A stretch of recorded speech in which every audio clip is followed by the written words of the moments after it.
Hi, I'm Kent Mayor Dana Ralph, and I wanted to take a few minutes to walk through the legislative process here in Washington State and the role that as a city we play in that process. Our legislature in Olympia just ended their long session, meaning it was 105 days long, and it was a session. It was challenging. I think everybody from our legislators all the way down here to city staff, myself, our city attorney, police chief, our planners have felt the strain of this long session. Wanted to walk you through sort of what our process is to get ready for legislative session and then provide you with some highlights of the session, some things that we think went really well and some things that we're going to go back and ask our legislators to continue to work on. High-level process, we get together with our lobbyists every year before session, all of our department directors, and we build sort of what we call a legislative wish list. It's a prioritization of our asks, things we want our lobbyists to work on, things that we want to work with our legislators on in Olympia. So whether it be budget asks or law changes, we put that legislative agenda together and it comes before City Council and the council approves that agenda. That gives us sort of the guidelines on where we're going to engage, what positions we're going to take during the session. And it also is a roadmap for our legislators on the things that are priorities for the city of Kent. Once that's passed, we sit down with all of our legislators. So Kent is represented by 3 legislative districts, the 33rd, which is our West Hill, the 47th, which is the East Hill, and the 11th, which is the north end of Kent, over in the Panther Lake area. We meet with all of the legislatures, lay out the things that we'd like them to be aware of, Kent's position, and then we also, those specific asks, where we're looking for funding or where we need someone to sponsor a bill for consideration. So we do all of that, and then session kicks off, and we dive in. This session in particular, record number of bills filed. So keeping track of somewhere north of 1,700 bills as they go through the process, it's really complicated. And it's a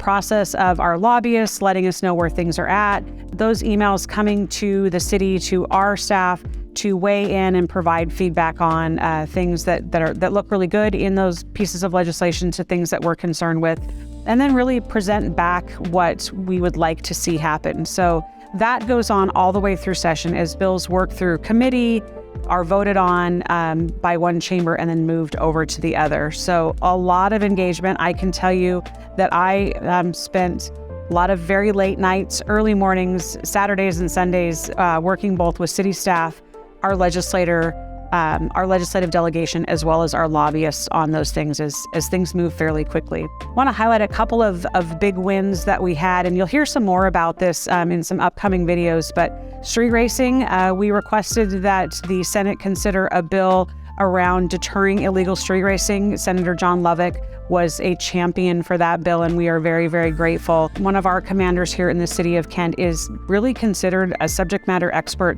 around street racing across the state. He was able to weigh in and provide that expertise as this bill was crafted, and we are really excited that the governor has signed that into law. A few other places that we were really successful this session. Want to thank our delegation for this. We received $1 million from the capital budget for phase 1 of our East Hill North Community Park. So that is a park that's up off 132nd on the East Hill. Really excited for that capital money so that we can start building out that park and turning it into what will really be the first community-sized park in that neighborhood. We also did a lot of work on transportation, and we're very successful. If you remember back last year, the legislature passed what's called Move Ahead Washington, and that was a funding package for transportation projects.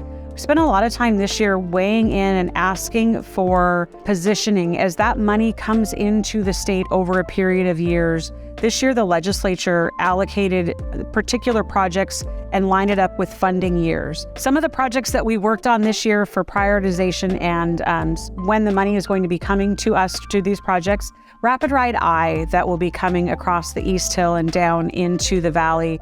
Meet Me on Meeker, and that's those multimodal improvements, bike paths, larger sidewalks, lighting, benches that you can see all along Meeker there. We also worked on funding for the 224th corridor. So that's the completion of that corridor that will run all the way from Military on the West Hill over to Benson on the East Hill.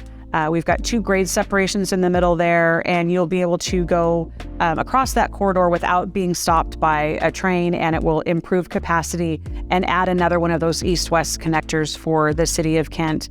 We've got some funding and prioritization for the interurban trail improvements. That is one of the most popular trails that runs down through the valley and connects South End cities, as well as 76th Avenue South. And so you will see those projects beginning, and we are very, very grateful for the legislature for providing that funding. So there was a lot of serious things that our legislature tackled this year, things that we are really grateful for, other bills that we are quite honestly frustrated with, but there was also some fun things. And one of the bills I'd like to highlight is House Bill 1020, and that's the designation of Washington State's official dinosaur. The Sushiasaurus rex was designated as our official dinosaur. The reason why I like this bill is it was brought forward by a group of Elmhurst Elementary students in Parkland that asked the state to push for this. And I think it's just a fabulous example of how people can get involved in government and something can happen. Our legislators listened to the elementary school students. The Sushiasaurus rex, one of the only fossils found in the state of Washington, so it makes a lot of sense that it be our official dinosaur, and I can only imagine how excited those kids were when that bill became our official dinosaur. So a lot of fun there. Other thing that we saw that was really fun was the designation of pickleball as our state sport. Pickleball is one of the fastest growing sports in the country, and we are seeing a lot of that here in Washington. And the largest supplier of pickleball equipment is here in Kent. So that's the tie back to Kent. Really excited to see that happen.